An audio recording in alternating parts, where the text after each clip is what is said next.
Hello friends, आज के इस वीडियो में सीटेट एग्जाम 2026 सीडीपी के 30 मोस्ट पीवाईक्यू क्वेश्चन का डिस्कस करेंगे। आप सब वीडियो को अंत तक जरूर। आज का क्वेश्चन नंबर 1 है। लेव वाइगोत्स्की के अनुसार जब कोई बच्चा किसी समस्या को सुलझाने के लिए स्वयं से बात करता है तो इसे क्या कहा जाता है? ऑप्शन ए निजी वाक, ऑप्शन बी आम केंद्रिता, ऑप्शन सी सामाजिक वाक, ऑप्शन डी अमान्य वाक। तो लेव वाइगोत्स्की के अनुसार जब कोई बच्चा किसी समस्या को सुलझाने के लिए स्वयं से बात करता है तो इसे कहा जाता है निजी वाक। क्वेश्चन नंबर 1 का जो right answer option number A हो जाएगा। क्वेश्चन नंबर 2, जीन पियाजे के अनुसार किस अवस्था में बच्चा प्रतीकात्मक खेल में भाग लेना शुरू करता है लेकिन उसमें तार्किक चिंतन की कमी होती है? ऑप्शन ए संवेदीगामक अवस्था, ऑप्शन बी पूर्व संक्रियात्मक अवस्था, ऑप्शन सी मूर्त संक्रियात्मक अवस्था, ऑप्शन डी औपचारिक संक्रियात्मक अवस्था। तो जीन पियाजे के अनुसार पूर्व संक्रियात्मक अवस्था में बच्चा प्रतीकात्मक खेल में भाग लेना शुरू करता है लेकिन उसमें तार्किक चिंतन की कमी होती है। क्वेश्चन नंबर 2 का जो right answer option number B हो जाएगा। क्वेश्चन नंबर 3, हावर्ड गार्डनर के अनुसार जो व्यक्ति दूसरों की मन की स्थिति, भावनाओं और व्यवहार को सटीक रूप से समझ सकते हैं उनमें कौन सी बुद्धि होती है? ऑप्शन ए अंतर व्यक्तिगत बुद्धि, ऑप्शन बी स्थानिक बुद्धि, ऑप्शन सी अंतर व्यक्तिगत बुद्धि, ऑप्शन डी संगीतात्मक बुद्धि। तो हावर्ड गार्डनर के अनुसार जो व्यक्ति दूसरों की मन की स्थिति, भावनाओं और व्यवहार को सटीक रूप से समझ सकते हैं उनमें अंतर व्यक्तिगत बुद्धि होती है। क्वेश्चन नंबर 3 का जो right answer option number C हो जाएगा।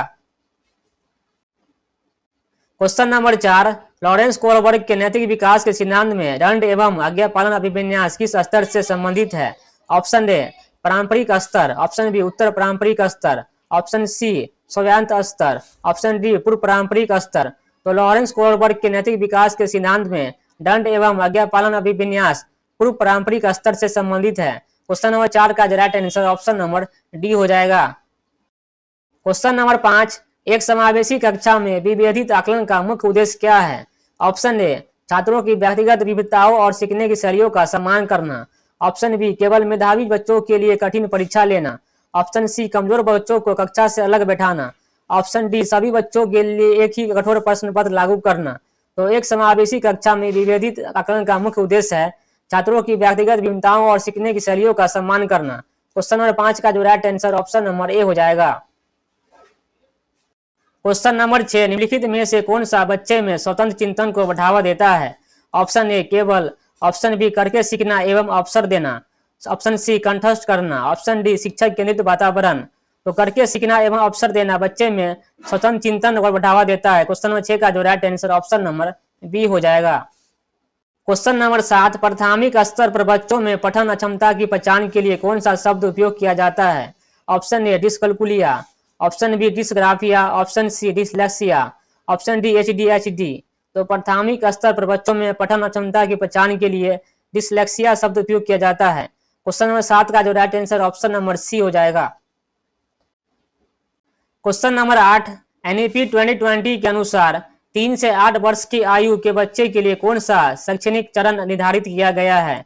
ऑप्शन ए तैयारी चरण, ऑप्शन बी मध्य चरण, ऑप्शन सी माध्यमिक चरण, ऑप्शन डी बुनियादी चरण। तो एनईपी 2020 के अनुसार 3 से 8 वर्ष की आयु के बच्चे के लिए बुनियादी चरण निर्धारित किया गया है। क्वेश्चन नंबर 8 का जो right answer option number D हो जाएगा। क्वेश्चन नंबर 9, विकास के समीपस्थ दूरस्थ सिद्धांत के अनुसार विकास की गति क्या होती है? ऑप्शन ए शरीर के केंद्र से बाहर की ओर, ऑप्शन बी सिर से पैर की ओर, ऑप्शन डी पैर से सिर की ओर, ऑप्शन डी बाहर से अंदर की ओर। तो विकास के समीपस्थ दूरस्थ सिद्धांत के अनुसार विकास की गति शरीर के केंद्र से बाहर की ओर होती है। क्वेश्चन नंबर 9 का right answer option number A हो जाएगा।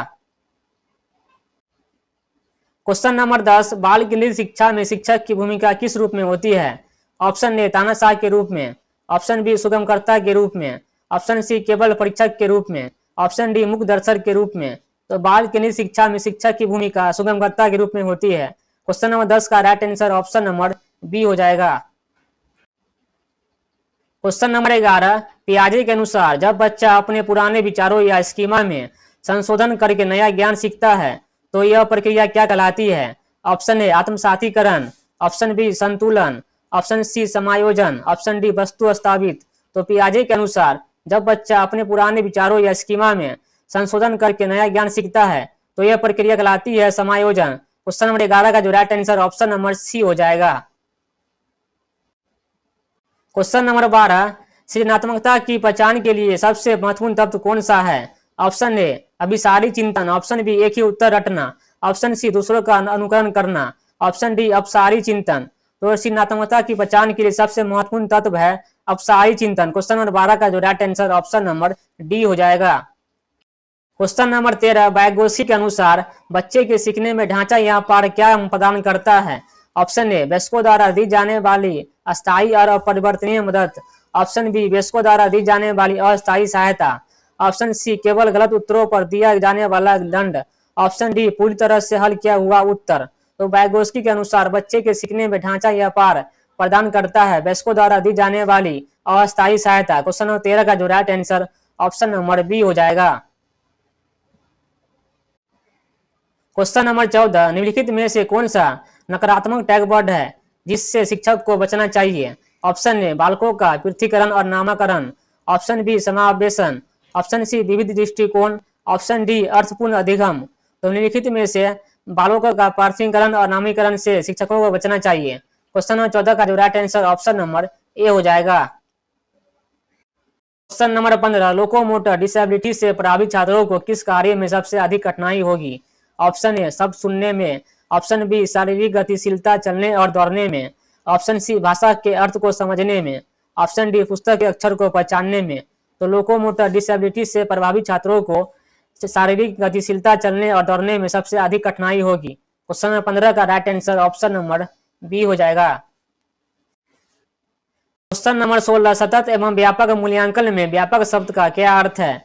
ऑप्शन ए केवल लिखित परीक्षा का आकलन, ऑप्शन बी केवल खेल कूद का आकलन, ऑप्शन सी शैक्षणिक और शैक्षणिक दोनों क्षेत्रों का आकलन, ऑप्शन डी केवल वार्षिक ग्रेड देना। तो सतत एवं व्यापक मूल्यांकन में व्यापक शब्द का अर्थ है शैक्षणिक और शैक्षणिक दोनों क्षेत्रों का आकलन। क्वेश्चन नंबर 16 का जो right answer option number C हो जाएगा। क्वेश्चन नंबर 17, आंतरिक अभिप्रेरणा दर्शाने वाले छात्र की पहचान क्या है? ऑप्शन ए वह केवल पुरस्कार पाने के लिए पढ़ता है, ऑप्शन बी वह डांस से बचने के लिए गृह कार्य करता है, ऑप्शन सी वह कक्षा में दूसरों को नीचा दिखाने के लिए पढ़ता है, ऑप्शन डी वह अपनी व्यक्तिगत संतुष्टि और ज्ञान बढ़ाने के लिए सीखता है। तो आंतरिक अभिप्रेरणा दर्शाने के छात्रों की पहचान है वह अपनी व्यक्तिगत संतुष्टि और ज्ञान बढ़ाने के लिए सीखता है। क्वेश्चन नंबर 17 का जो right answer option number A हो जाएगा। क्वेश्चन नंबर 18, समाजीकरण का द्वितीय कारक कौन सा है? ऑप्शन ए विद्यालय और मीडिया, ऑप्शन बी परिवार, ऑप्शन सी माता पिता, ऑप्शन डी पास पड़ोस का प्राथमिक परिवार। तो समाजीकरण का द्वितीय कारक है विद्यालय और मीडिया। क्वेश्चन नंबर 18 का right answer option number A हो जाएगा। क्वेश्चन नंबर 19, एनसीएफ 2005 के अनुसार कक्षा में बच्चों द्वारा की जाने वाली त्रुटियां क्या दर्शाती है? ऑप्शन ए शिक्षक की पूर्ण विफलता, ऑप्शन बी बच्चों की कम बुद्धि, ऑप्शन सी बच्चे की सोच में अंतर्दृष्टि और सीखने का एक अनिवार्य हिस्सा, ऑप्शन डी अनुशासनहीनता। तो एनसीएफ 2005 के अनुसार कक्षा में बच्चों द्वारा की जाने वाली त्रुटियां दर्शाती है बच्चे की सोच में अंतर्दृष्टि और सीखने का एक अनिवार्य हिस्सा। क्वेश्चन नंबर 19 का जो right answer option number C हो जाएगा। क्वेश्चन नंबर 20, लैंगिक समानता को बढ़ावा देने के लिए एक शिक्षक को क्या करना चाहिए?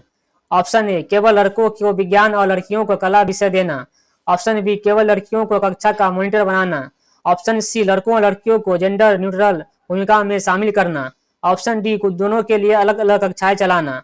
तो लैंगिक समानताओं को बढ़ावा देने के लिए शिक्षक को करना चाहिए लड़कों और लड़कियों को जेंडर न्यूट्रल भूमिकाओं में शामिल करना। क्वेश्चन नंबर 20 का जो right answer option number C हो जाएगा। क्वेश्चन नंबर 21, ऑटिज्म से ग्रस्त बालकों में मुख्य रूप से कौन सी विशेषताएं पाई जाती है? ऑप्शन ए तेज शारीरिक गतिशीलता, ऑप्शन बी अत्यधिक गणितीय क्षमता, ऑप्शन सी उत्कृष्ट लेखन शैली, ऑप्शन डी बार बार दोहराए जाने वाले व्यवहार और सामाजिक संचार। तो ऑटिज्म से ग्रस्त बालकों में मुख्य रूप से विशेषताएं पाई जाती है बार बार दोहराए जाने वाले व्यवहार और सामाजिक संचार। क्वेश्चन नंबर 21 का जो right answer option number D हो जाएगा। क्वेश्चन नंबर 22, पियाजे के अनुसार अमूर्त चिंतन और वैज्ञानिक तर्क की क्षमता किस अवस्था में आती है? ऑप्शन ए औपचारिक संज्ञानात्मक अवस्था, ऑप्शन बी संवेदीगामक अवस्था, ऑप्शन सी पूर्व संज्ञानात्मक अवस्था, ऑप्शन डी मूर्त संज्ञानात्मक अवस्था। तो पियाजे के अनुसार अमूर्त चिंतन और वैज्ञानिक तर्क की क्षमता आती है औपचारिक संज्ञानात्मक अवस्था में। क्वेश्चन नंबर 22 का जो right answer option number A हो जाएगा। क्वेश्चन नंबर 23, सीखने का आकलन मुख्य रूप से कब होता है?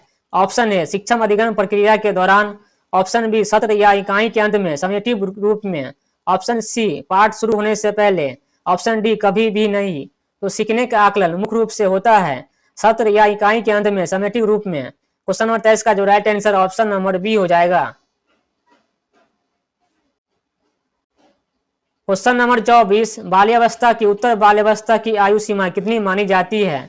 ऑप्शन ए 0 से 2 वर्ष, ऑप्शन बी 2 से 6 वर्ष, ऑप्शन सी 6 से 12 वर्ष, ऑप्शन डी 12 से 18 वर्ष।